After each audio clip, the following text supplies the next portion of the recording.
धृति की नज़र dining table पर बनी हुई थी जहां सब चुपचाप बैठकर नाश्ता कर रहे थे। तभी विक्रम ठाकुर ने अपनी चुप्पी तोड़ते हुए कहा, और अक्षराज, शादी के बाद सब कैसा चल रहा है? हमने सुना कैसे तुम्हारी शादी के चिराग के लिए चुनी हुई लड़की के साथ होगा। अभी वो इतना कह ही रहे थे कि अक्षराज ने अपनी डार्क बैक आई से उनकी तरफ देखा और उनके शब्द गले में ही अटक गए। उन्होंने अपनी बात जल्दी से बदलते हुए कहा, हमारा मतलब था कि किन हालात में हुई, हमको बहुत बुरा लगा। आपको हमारे लिए बुरा फील करने की कोई ज़रूरत नहीं है। और बात रही शादी, जिन हालातों में हुई है वो हमारी मर्जी से हुई है। अच्छा रहेगा कि आप हमारे मामलों से दूर रहें। हमको बिल्कुल पसंद नहीं कोई हमारी जिंदगी में अपनी टांग घुसाए। इतना कहते ही अक्षराज ने अपने अधूरे नाश्ते की प्लेट छोड़ वहां से चला गया। सब लोग उसे जाते देखते ही रह गए। भले ही उसने आराम से अपनी एक एक बात कही थी, लेकिन उसके आराम के पीछे का गुस्सा वो सब देख पा रहे थे। वही धृति ने जैसे ही विक्रम ठाकुर की बात सुनी, उसकी आंखें भर आई। शादी का मंडप उसने नहीं छोड़ा था तो सब लोग उसे क्यों दोष दे रहे हैं? बार बार उसे चिराग का नाम लेकर क्यों परेशान कर रहे हैं? उसे तो अभी तक पता नहीं चला कि चिराग शादी के मंडप से क्यों चला गया था या फिर ये कहीं भाग गया था। भले ही उस रात बलराज ठाकुर ने उसकी अक्षराज के साथ शादी की वजह बताई थी, लेकिन वो सरासर झूठ थी। ये बात वो उसी दिन से जानती थी।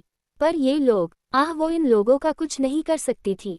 अभी वो यही सब सोच रही थी कि उसे अक्षराज की आवाज़ आए, और जैसे ही उसने अक्षराज के कहे गए हर एक शब्दों को सुना, उसके चेहरे पर एक छोटी सी स्माइल आ गई।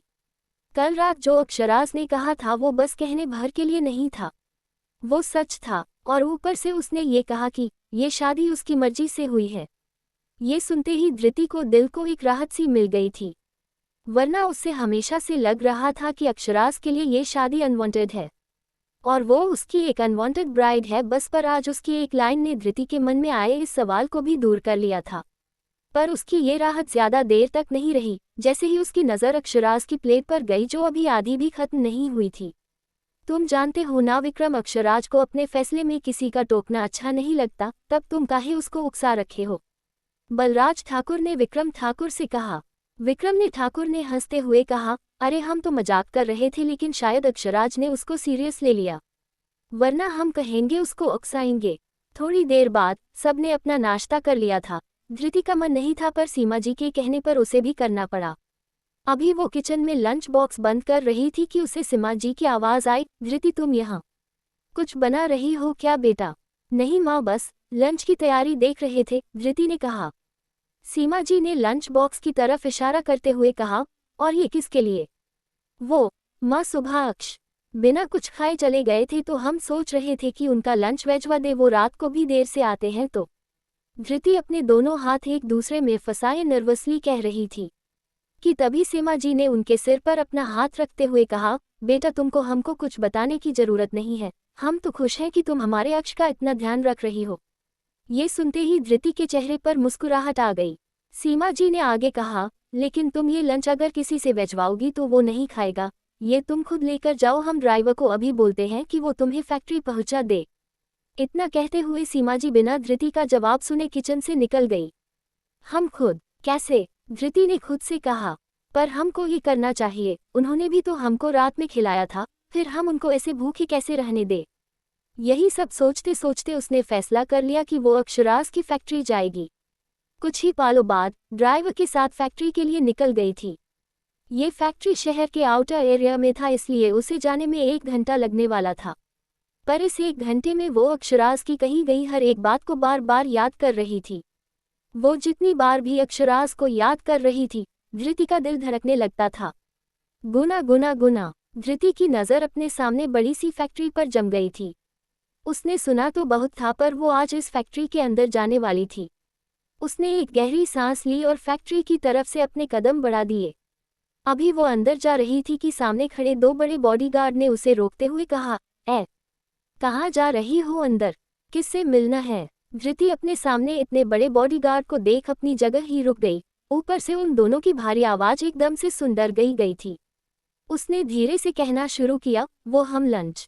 अभी वो इतना कह रही थी कि दूसरे बॉडीगार्ड ने कहा, किस वकर का खाना लेकर आए हो? अंदर नहीं जा सकती तुम, चुपचाप अपने घर लौट जाओ, अगर बड़े ठाकुर ने देख लिया तो बहुत बुरा होगा। बड़े ठाकुर? हम और अगर इन दोनों ने उसे अंदर जाने नहीं दिया तो इन दोनों के साथ बुरा ही होगा, धृति ने अपने मन में सोचा। सब लोग अक्षराज से बहुत डरते थे, उसने देखा था, और अगर सच कहा तो वो भी उससे डरती थी, पर पहले अब बात कुछ और थी। उसे डर नहीं लगता बल्कि कंफर्ट फील होता है अक्षराज के पास। पता नहीं लोग उनसे इतना क्यों डरते हैं, धृति ने खुद में बुदबुदाया। She really don't know what the actual fucking hottest bomb her husband is. ए लड़की क्या बोल रही है, जाओ यहाँ से, समझ नहीं आ रहा क्या? उस बॉडीगार्ड ने फिर से कहा, और धृति के हाथों को पकड़ने के लिए उन हाथों को आगे बढ़ा दिया। पर वो अभी धृति को छू भी पाता कि एक आवाज ने वहां खड़े सबको अपनी जगह फ्रीज कर दिया। उद्धरण चिन्ह, अगर उसे छूने की हिम्मत भी की तो एक हाथ काट कर दूसरे हाथ में थामा देंगे। वो बॉडीगार्ड जल्दी से धृति से दूर हो गया और डर से कांपने लगा। वही धृति की नज़र सामने से आ रहे अक्षराज के ऊपर टिक गई थी। उसकी लाल आंख को वो आराम से देख सकती थी, वो गुस्से में उसकी तरफ आ रहा था। वो जल्दी से धृति के पास पहुंच गया और धृति को ऊपर से नीचे से देखते हुए बोला, तुम ठीक हो? तुमको लगी तो नहीं ना? बताओ धृति। धृति को कुछ ना बोलते देख अक्षराज की आंखों का गुस्सा और बढ़ने लगा था। वो अगले ही पल उस बॉडीगार्ड की तरफ मुड़ा और उसके मुंह पर एक जोरदार पंच मारते हुए कहा, हिम्मत भी कैसे हुए हमारी बीवी को छूने की, जिंदा जला देंगे हम। ये कहते हुए अक्षराज ने अपनी पैंट से बंदूक निकालकर उस बॉडीगार्ड की तरफ इशारा किया था। वही धृति ने जैसा ही ये देखा, वो जल्दी से अक्षराज के पास गई और उसके हाथों को पकड़ते हुए कहा, अक्ष हम ठीक हैं, हमको किसी ने चोट नहीं पहुंचाई। ये सुनते ही अक्षराज ने धृति की तरफ देखा और मनो कन्फर्म कर रहा हो। धृति ने भी ये देखते हुए जल्दी से अपना सर हाँ में हिला दिया और कहा, सच में अक्ष। अक्षराज ने अपने बॉडीगार्ड को एक नज़र से देखा जिसका चेहरा खून से लथपथ था। उसने अपनी बंदूक को वापस रखते हुआ कहा, दफा हो जाओ। ये सुनते ही वो बॉडीगार्ड वहां से भाग गया। अक्षराज ने धृति की तरफ से वापस देखा और कहा, तुम यहाँ?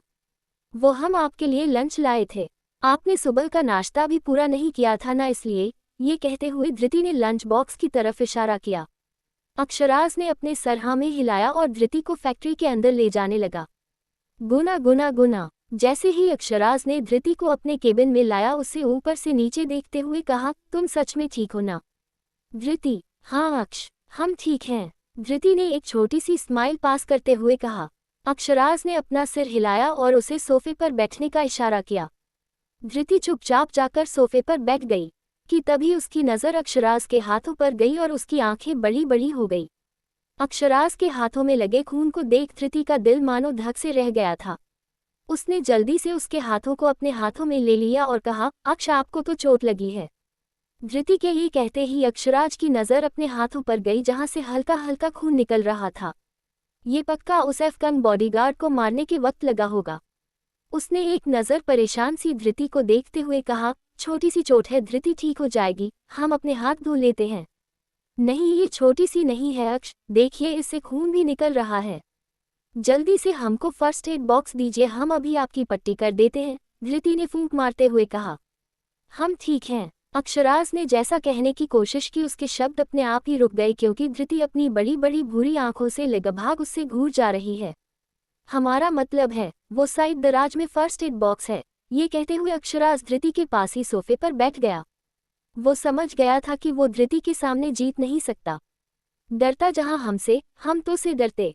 ई सब जाने मोरी रानिया हाय गुना, इस अदा पे तो हम कुर्बान गए जी, तो हरी ना नाम हामी है, जान गए जी। धृति ने जल्दी से फर्स्ट एड बॉक्स लिया और उससे कॉटन निकलते हुए उसे अक्षराज के हाथों को साफ करने लगी। जैसे ही उसके हाथ साफ हुए, धृति ने कॉटन को डेटॉल में डुबोया और उसे अक्षराज के हाथों पर लगाने लगी। इस बीच वो बार बार फूंक मार रही थी जिससे अक्षराज को दर्द ना हो। पर क्या अक्षराज को दर्द हो सकता था जब पट्टी धृति कर रही हो? बिल्कुल भी नहीं। अक्षराज अपने चेहरे पर एक छोटी सी स्माइल के लिए धृति के हर बनते बिगड़ते चेहरे को देखे जा रहा था।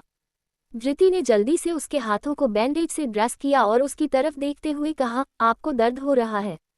अक्ष उद्धरण चिन्ह डॉट, अक्ष उद्धरण चिन्ह, हाँ क्या हुआ? धृति बुलाने पर अक्षराज अपने होश में वापस आया और उसकी तरफ देखने लगा। आपको दर्द हो रहा है? धृति ने उसके हाथों की तरफ इशारा करते हुए कहा। नहीं, अब ठीक है, अक्षराज ने अपना सर हिलाते हुए कहा। हम लंच निकालते हैं, धृति ने अक्षराज से कहा जो कहीं खोया खोया दिख रहा था। तुमने लंच किया? अक्षराज ने धृति से पूछा। हाँ, धृति ने वैसे ही लंच निकलते हुए कहा। उसने लंच ना ही किया था और ना ही अपने लिए लाया था, वो बस यहाँ अक्षराज को खिलाने आई थी और वैसे भी उसे भूख नहीं लगी इसलिए उसने ये कहा था। और ब्रेकफास्ट? अक्षराज ने आगे कहा। हम। धृति ने ये कहते हुए अपना सर हिला दिया। धृति ने एक प्लेट में लंच निकाला और फिर जल्दी से एक निवाला अक्षराज की तरफ बढ़ा दिया। ये देख वो एक पल के लिए अपनी पलकें झपकाना ही भूल गया। आक्षा, आपके हाथों में चोट लगी है, हम आपको खिला देते हैं, धृति ने धीरे से कहा, पर उसकी आवाज़ में नर्वसनेस थी जो अक्षराज समझ गया था। उसने अपना सर हाँ में हिलाया और अपना मुंह खोल दिया।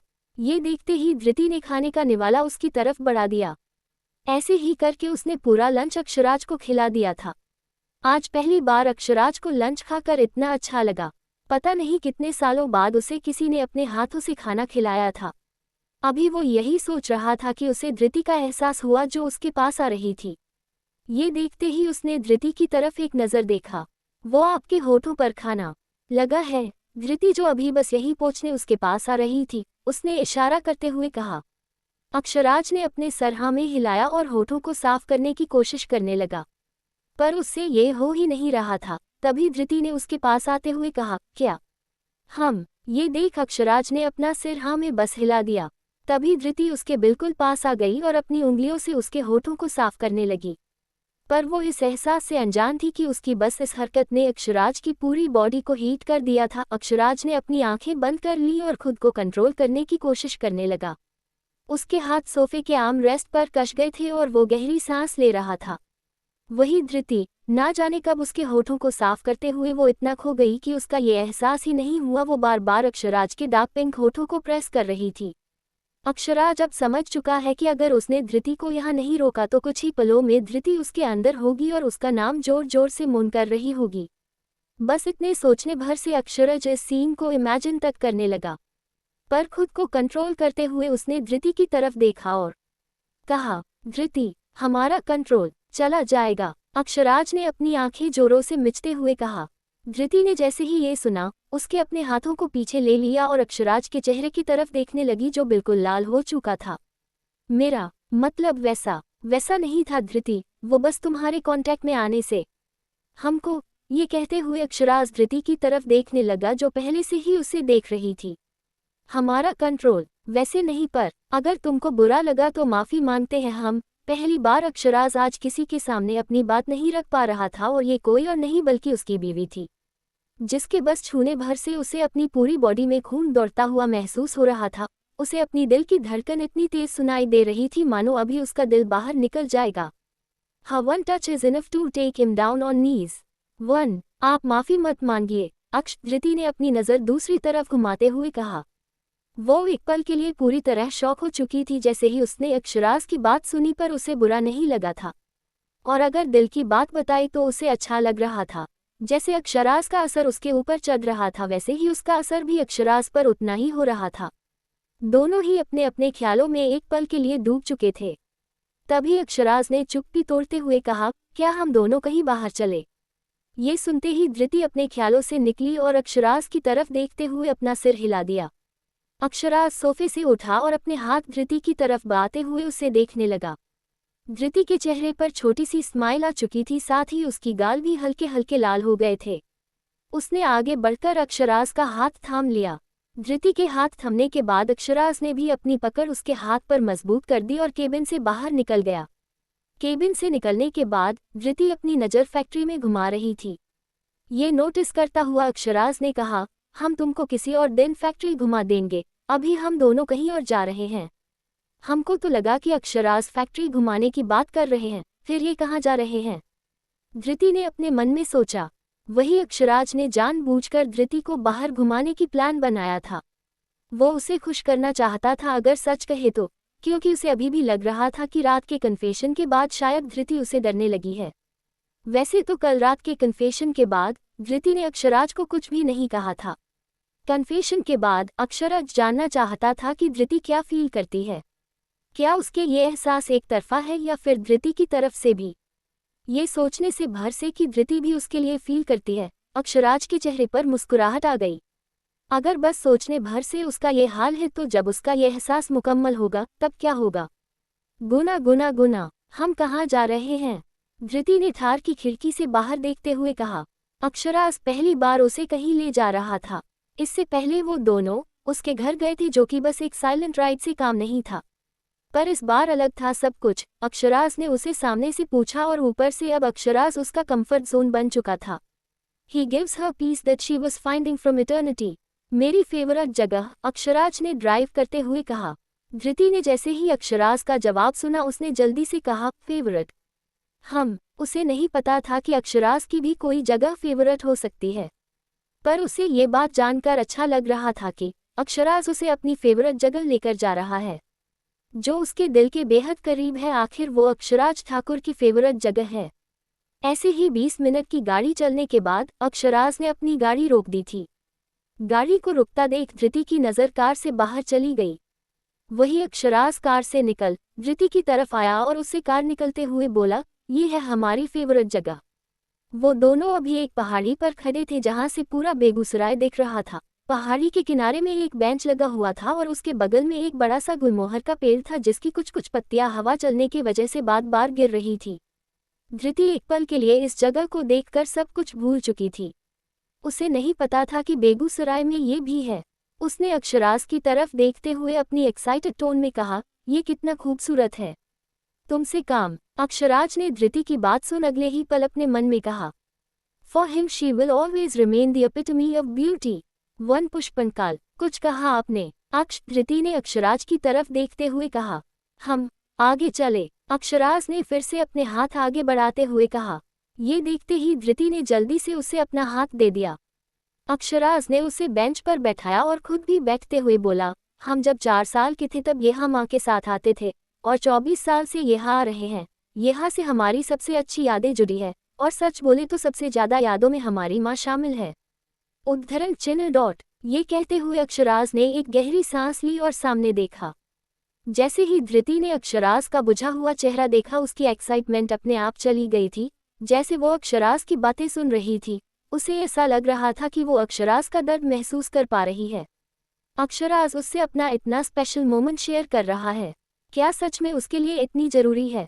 पर धृति का ये सवाल भी अपने आप दूर हो गया जैसे ही अक्षराज ने आगे कहना शुरू किया। अक्षराज ने अपना चेहरा सामने से धृति की तरफ घुमाते हुए कहा, ये जगह हमको हमारी माँ की याद दिलाती है, इसलिए हम यहाँ कभी भी किसी को नहीं लाए। पर आज अपनी जिंदगी में पहली बार हम किसी को यहाँ लाए हैं और वो तुम हो। उद्धरण चिन्ह। ये कहते हुए अक्षराज की आंखें सॉफ्ट हो चुकी थीं। उसकी आंखों में धृति के लिए एहसास तैरते हुए नजर आ रहे थे। वही धृति का दिल बहुत तेजी से धड़क रहा था। उसकी हर धड़कन की आवाज सीधे अक्षराज के कानों में जा रही थी। एक पल के लिए भी उसकी आंखें अक्षराज की आंखों से हटी नहीं थी। वो अपने लिए एहसास देख सकती थी। अक्षराज की आंखों में जो बस एहसास नहीं थे, उससे कई ज्यादा थे। हवाओं ने भी शायद इस एहसास को भाप दिया था। हवाएं जोर जोर से चल रही थी, जिस वजह से गुलमोहर पेड़ की पत्तियां अक्षराज और धृति के ऊपर बारिश की तरफ गिर रही थी। तभी जोर से बादल गरजने की आवाज आई, जैसे सुनते ही धृति अक्षराज की बाहों से लिपट गई और अपनी अपनी आंखें बंद कर लीं। अक्षराज ने भी यह एहसास करते हुए अपनी आंखों को बंद कर लिया और धृति को फील करने लगा। जैसे ही दोनों को अपने ऊपर कुछ पानी की बूंदों का एहसास हुआ, दोनों ही एक दूसरे से अलग हुए और ऊपर की तरफ देखने लगे, जहां से बारिश की छोटी छोटी बूंदें उनके ऊपर गिर रही थी।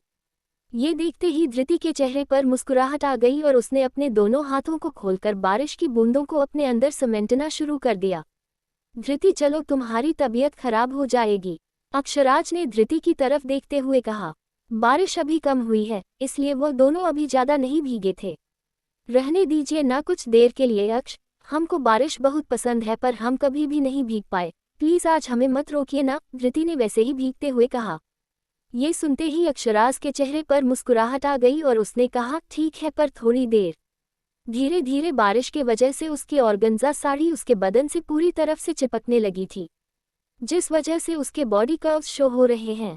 अक्षराज जो मुस्कुराकर धृति को देख रहा था, उसने जैसे ही ये नोटिस किया, उसकी स्माइल अपने आप चली गई और वो एक तक धृति को ऊपर से नीचे देखने लगा। वो बहुत खूबसूरत लग रही थी, इतनी कि उसका दिल कर रहा था कि वो अभी उसे अपनी बाहों में कैद करके कभी ना जाने दे। तभी धृति एकदम से अक्षराज के पास आए और उसके हाथों को पकड़ते हुए अपने पास खींच लिया। उसके ऐसा करते ही अक्षराज के दोनों हाथ अपने आप ही धृति की कमर पर आकर रुक गया। उसके रफ हाथ जैसे ही धृति की सॉफ्ट कमर पर लैंड हुए, धृति की पूरी बॉडी में एक अजीब सा सेंसेशन दौड़ गया और वो अपनी जगह फ्रीज हो गई। जारी है।